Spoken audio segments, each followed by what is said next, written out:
Alhamdulillah pada kesempatan hari ini saya Ibu Sulasi dan rekan saya ada Ibu Yunianti ya, kami mahasiswi SEBI ya, dan kali ini kita mau menyampaikan ya uh, review artikel ya di jurnal, dan yang kita ambil yaitu implementasi prinsip syariah dalam manajemen keuangan perusahaan pada industri halal ya. Ini studi literatur yang ditulis oleh Perwira Hasibuan dan kawan-kawan gitu ya. Insya Allah dari Hmm. eh, tulisan ya artikel yang dibuat, kami menjadikan 6 ya dalam kerangka dasar. Yang pertama yaitu nanti kita akan bahas masalah riset yang dibahas oleh artikel tersebut tadi ya. Kemudian teori CI dan landasan konseptual ya. Kemudian metode riset, temuan riset, keunggulan artikel serta kekurangan artikel ya. Dan insya Allah nanti di sini saya dengan Bu Yunianti akan berbagi, saya sendiri akan menyampaikan terkait masalah riset, teori landasan konseptual, metode riset ya. Jadi selanjutnya nanti temuan riset, keunggulan artikel dan kekurangan artikel akan disampaikan oleh Bu Yuni nanti. Begitu ya Bu Yuni ya. Sih, insya Allah. Oke, baik ya. Jadi teman-teman, dalam artikel ya yang ditulis oleh Pak Hasibuan gitu ya, dengan implementasi prinsip syariah dalam manajemen keuangan perusahaan pada industri halal ya. Di sini dari artikel ini ya kita melihat ada 4 poin ya dari masalah riset yang diangkat, yaitu yang pertama adanya kesenjangan sertifikasi dengan praktik finansial. Jadi di mana banyak perusahaan industri ya yang sudah memiliki sertifikasi halal ya, dia sudah memenuhi aspek kehalalan produknya gitu ya, tetapi yang banyak ya terlihat ya justru kekurangan di manajemen keuangannya. Karena apa? Banyak pembiayaan ya, investasi dan akuntansinya belum menerapkan prinsip syariah gitu ya. Kalau eh, halal produknya udah tersertifikasi dengan baik, tapi secara pembiayaan misalnya mereka masih mengambil ke bank-bank konven begitu ya, dan investasinya juga demikian ya, apa proses investasinya mereka bisa jadi belum ya sesuai dengan akad-akad Islami gitu ya. Nah itu yang diangkat ya oleh teman-teman ini gitu ya. Nah, yang kemudian ya dari literatur terdahulu ya terfragmentasi parsial, di mana eh, penulis ini merasa penelitian-penelitian terdahulu ya dari tulisan-tulisan yang sudah banyak ya dibuat oleh para teman-teman akademisi dan juga praktisi ya. Jadi penelitian terdahulu itu masih membahas hanya sisi kepatuhan syariah saja, dan ini terpisah-pisah ya gitu teman-teman.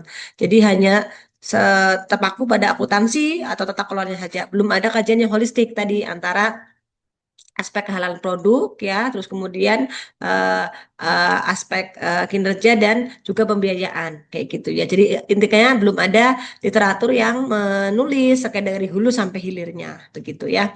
Dan yang ketiga, masalah riset yang diangkat yaitu di mana mereka melihat ya dari penulis ini, industri halal hanya dianggap sebagai objek pasar gitu. Jadi belum ada riset yang mendalam tentang bagaimana prinsip syariah itu diinternalisasikan ke dalam seluruh keputusan manajerial terkait keuangan di perusahaan itu ya, dan tentunya ini ya belum ya dilakukan secara di sektor real gitu ya. Nah itu yang tiga ya, dan yang terakhir yaitu dari masalah riset ini penulis melihat adanya adalah kendala struktural, yang mana kendala struktural ini ya di lapangan itu eh, mungkin ya bukan mungkin, kondisi masyarakat itu masih sangat rendah literasinya, padahal udah banyak sebetulnya dari berbagai jurnal diterbitkan, cuma mungkin ya tadi SDM kita memang kalau untuk membaca orang Indonesia kan memang rendah ya teman-teman gitu ya. Jadi dan ditambah lagi dengan tidak seragamnya regulasi antar wilayah. Kayak misalnya di Aceh penerapan syariahnya udah bagus, di Jawa Tengah mungkin bagaimana lagi. Dan juga masih sangat lemahnya pengawasan syariah secara internal. Ya, yang mana ini yang dilihat oleh penulis ini menjadi masalah riset ya, dari tulisan artikel yang ada di jurnal ini ya. Dan yang selanjutnya yaitu kita membaca ya dengan teliti terkait tulisan dari penulis ya, yaitu yang mana teori dan landasan konseptual yang dipakai gitu ya dari artikel ini ya teman-teman, yaitu yang pertama mereka ya tentunya mengutamakan prinsip utama keuangan syariah gitu ya. Jadi kewajiban menghindari dari tiga hal ya, yaitu adanya maghrib ya, maisir ya, goror dan riba ya. Sebutnya biasanya maghrib ya. Nah, dan ini beliau menggunakan prinsip ya utamakan syariah yang dituliskan secara detail. Terus yang kedua yaitu kerangka nilai material ya atau value based framework ya, pengelolaan keuangan yang harus berbasis dengan nilai-nilai etis Islam, yaitu dengan tanggung jawab yang amanah, keadilan al-adil ya, transparansi dan kemaslahatan publik begitu. Dan beliau menulis dari berbagai sumber begitu ya. Kemudian yang ketiga yaitu dengan teori akad dan kemitraan, yang mana pendanaan didorong menggunakan skema bagi hasil ya, pembagian risiko yang adil ya, mudharabah dan musyarakah ya, serta jual beli yaitu murabahah ya. Jadi itu ya yang dimunculkan juga ya oleh penulis dengan baik. Dan yang ketiga yaitu penulis ya menyampaikan terkait dengan uh, keterikatan sektorial gitu ya. Jadi teori investasi syariah yang mengharuskan aset terikat langsung dengan aktivitas ekonomi fisik yang produktif dan halal gitu ya, underlying aset gitu. Dan yang terakhir ya yaitu tata kelola dan akuntansi syariah di mana pertanggungjawaban internal yang melalui DSN ya atau DPS gitu ya disampaikan bahwa pelaporan keuangan yang transparan sebagai bentuk tanggung jawab moral sosial kepada stakeholder gitu ya. Dan ini ya diangkat ya secara baik ya oleh penulis. Nah, sedangkan metode riset, nah ini metode riset ya. Kalau tadi penulis kan juga menggunakan ini ya jurnal review ya, jadi tidak turun ke lapangan ya teman-teman. Nah, di sini metode riset yang dipakai yang pertama menggunakan pendekatan kualitatif gitu ya. Kita pahami dengan ini mereka menggunakan studi literatur ya, sistematis terhadap artikel jurnal nasional yang mana uh, di situ ya dituliskan ada sekitar 21 sumber ya kalau nggak salah itu ya di belakang dicantumkan gitu ya 21 atau 22 sumber gitu yang mana sumber data itu diambil ya dari Google Scholar ya, terus Scopus, Science Direct dan DOAJ ya, dan dibatasi publikasinya 10 tahun terakhir. Dan ini belum kita cek satu sih dari 22 itu mana yang masuk dari data Google Scholar dan lain-lain gitu ya. Tuh terus dan ini penulis juga menyampaikan bahwa tahapan ya seleksi dari metode riset ini yang pertama melalui tiga tahap. Yang pertama identifikasi ya, terus penyaringan atau screening ya, penilaian kelayakan sehingga penulis bisa menuliskan ya dengan judul tadi yaitu implementasi prinsip syariah dalam manajemen keuangan perusahaan pada industri halal gitu ya. Terus kemudian yang selanjutnya ya, yang kelima yaitu metode desain menggunakan analisis data tematik ya. Analisis data tematik ini secara induktif untuk mengelompokkan data ke dalam tema-tema utama gitu ya. Dengan sampaikan juga oleh penulis di sini terkait dengan uh, search ya kata kunci yang dipakai untuk dalam review ya. Ada transparansi ya, kemudian ada apa namanya? Islamic ya financial management gitu ya syariah prinsipal nah seperti itu. Dan yang terakhir yaitu validitas. Jadi untuk apa namanya memvalidasi tulisan ini beliau menggunakan teknik triangulasi sumber ya membandingkan berbagai literatur. Dan di sini ditambahkan juga diskusi dengan teman sejawat peer of the briefing ya untuk meminimalkan bias gitu ya. Itu yang penulis tuliskan, yang penulis sodorkan di dalam artikel ini begitu ya. Kemudahan ini nanti keterlanjutannya akan disampaikan oleh Bu Yuniati ya terkait dengan temuan riset, kekurangan dan kelebihannya. Gitu. Silakan kepada Bu Yuni. Ya, terima kasih pada saudara saya Ibu Sulasi yang telah membuka diskusi kita dengan cukup panjang. Seperti dikatakan bahwa jurnal dengan judul implementasi ya, implementasi prinsip syariah dalam manajemen keuangan perusahaan pada industri halal, merupakan studi literatur ya. Dan subhanallah tadi juga dikupas oleh rekan saya secara detail gitu ya, dari latar belakang sampai metode dan temuan risetnya. Nah, di tahapan berikutnya saya ingin menyampaikan tentang tentunya dalam setiap jurnal ada kekuatan yang akan diangkat gitu dari penelitian itu sendiri. Di mana dalam riset ini kekuatan dari penelitian yang dilakukan oleh rekan-rekan yang disebutkan di awal gitu ya, bahwa kebijakan hal ini merupakan kebijakan jangka panjang. Artinya pemerintah Indonesia yang sekarang sedang mensosialisasikan wajib halal Oktober secara masif di setiap daerah gitu ya, sehingga kebijakan hal ini berlaku yang cukup panjang, bahkan sertifikat halal di Indonesia itu berlaku seumur hidup gitu. Dan tentunya dikatakan bahwa dalam riset ini diharapkan ketika kita memproses sertifikasi halal bagi produk kita ataupun perusahaan, dari hulu ke hilir itu sudah bisa dipastikan halal. Nah, namun ditemukan dalam penelitian ini gitu ya, masih banyaknya menggunakan tata kelola keuangan yang konvensional. Jadi diharapkan dari proses sertifikasi halal ini, pengajuan produk halal ini, tidak hanya bagaimana produknya itu dari hulu ke hilirnya dilakukan secara halal, namun tata kelola keuangannya itu masih mengandung goror atau ribawi atau lain sebagainya, 3 hal yang disebutkan tadi. Temuan pada riset ini yang pertama adalah kebijakan halal itu kebijakan jangka panjang yang penerapan prinsip syariahnya diharapkan dari hulu sampai hilir.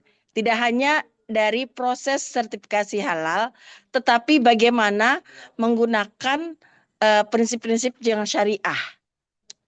Ya, melalui perencanaan keuangan yang syariah, berorganisasi yang jangka panjang, dan sehingga menggunakan konsep-konsep syariah. Nah, kemudian yang kedua yang ditemukan dalam riset ini adalah kemitraan yang adil. Perusahaan industri halal cenderung memilih pembiayaan berbasis bagi hasil atau mudharabah dan musyarakah, ya, karena hal ini membagi risiko secara adil meskipun aksesnya masih terbatas. Artinya diharapkan temuan dalam riset ini bahwa proses yang dari hulu ke hilir ini sampai ibaratnya tata kelola manajemen keuangannya juga harus manajemen keuangan yang syariah.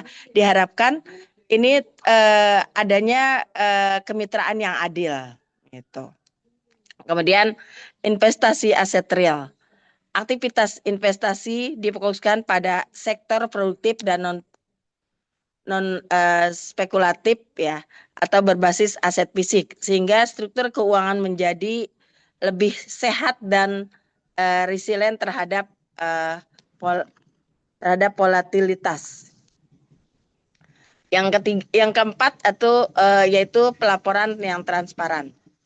Akuntansi syariah yang berhasil meningkatkan transparansi sebagai bentuk tanggung jawab moral, ya, namun standarisasi pelaporannya belum seragam karena perbedaan regulasi dari wilayah satu ke wilayah yang lainnya, ya. Kemudian faktor penentu tata kelola.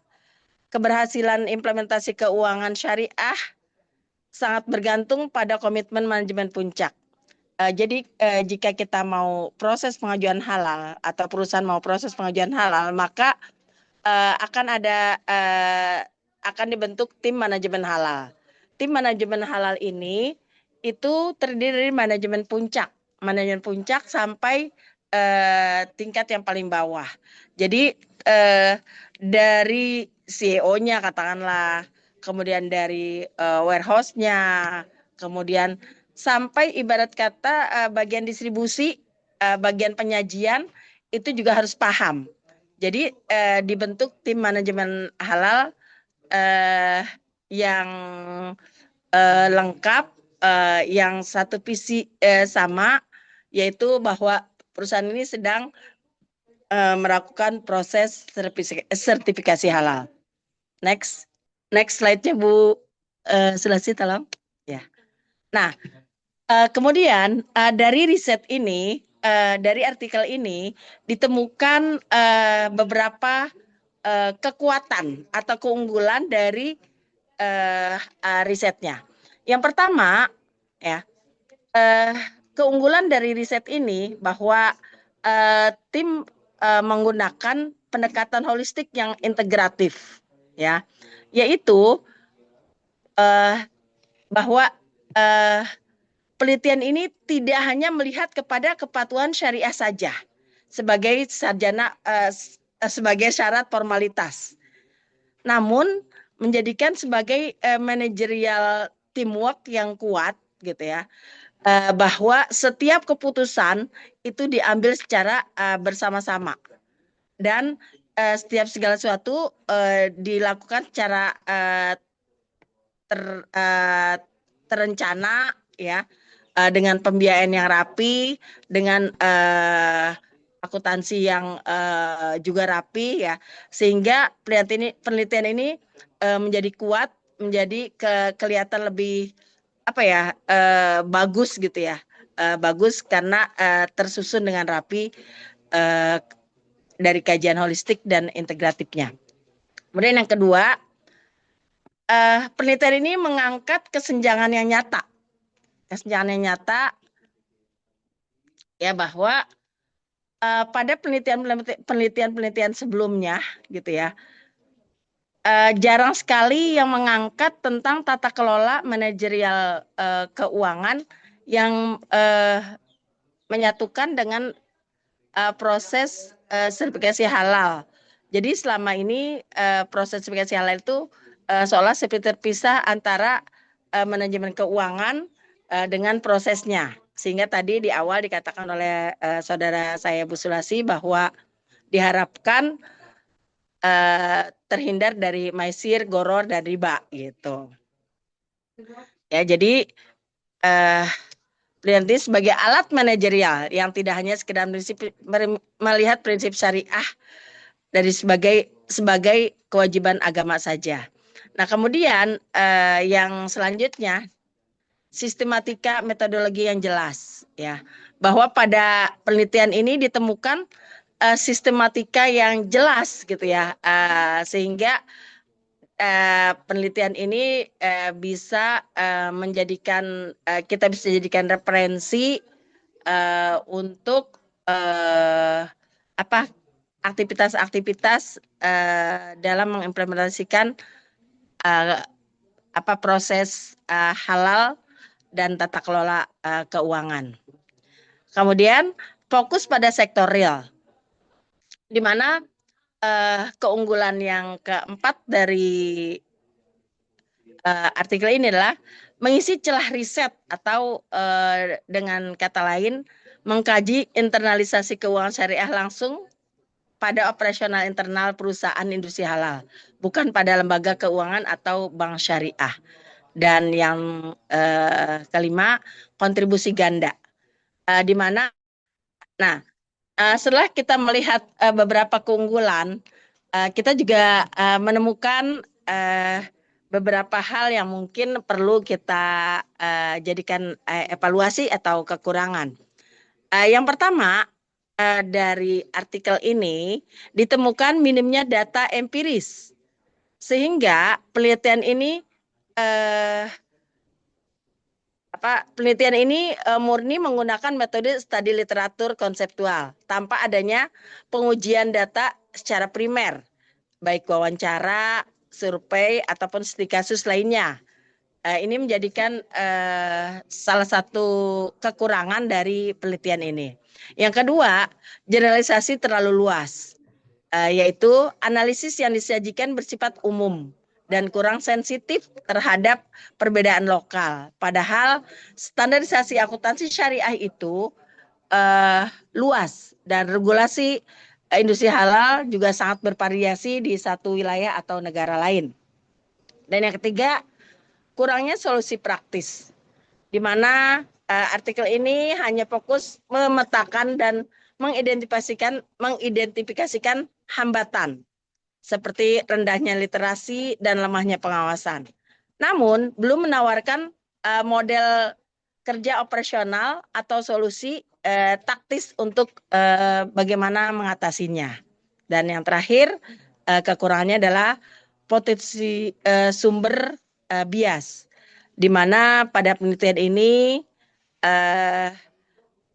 selain minimnya data empiris ya, proses dilakukan penyeleksian literatur sekunder secara kualitatif ini masih memberikan celah sehingga biasnya subjektivitas dan dalam menentukan artikel yang dianggap layak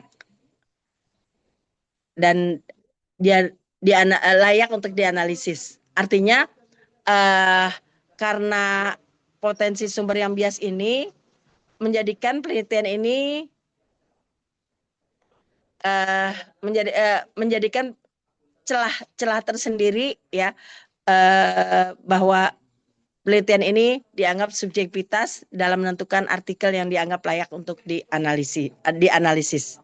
Next ya, terakhir gitu ya, mungkin kesimpulan yang bisa kami berikan bahwa untuk mengimplementasikan proses sertifikasi halal dengan melalui tata kelola keuangan syariah gitu ya, kita bisa tarik kesimpulan bahwa halal produk itu harus berjalan sejajar dengan halal keuangan. Artinya tidak hanya pada produk dan bahan saja, tapi bagaimana juga secara konsep keuangannya itu terhindar dari gharar, riba, dan maisir. Yang kedua, prinsip syariah merupakan prinsip yang memiliki kerangka strategis ya, dan bukan hanya sekedar beban moral saja atau kewajiban dalam kita beragama saja gitu. Sehingga diperlukan bagi kita bagaimana mengimplementasikan pentingnya tata kelola keuangan syariah dalam proses sertifikasi halal yang sedang dimasifkan di negara kita. Mungkin itu saja dari kami. Mohon maaf jika banyak kekurangan. Assalamualaikum warahmatullahi wabarakatuh. Terima kasih teman-teman. Berikutnya, alhamdulillah, insya Allah mudah-mudahan menjadi inspiring ya untuk teman-teman yang lainnya dalam untuk bareng-bareng ya mereview jurnal dan juga sebagai bahan referensi. Sekian ya dari kami. Assalamualaikum.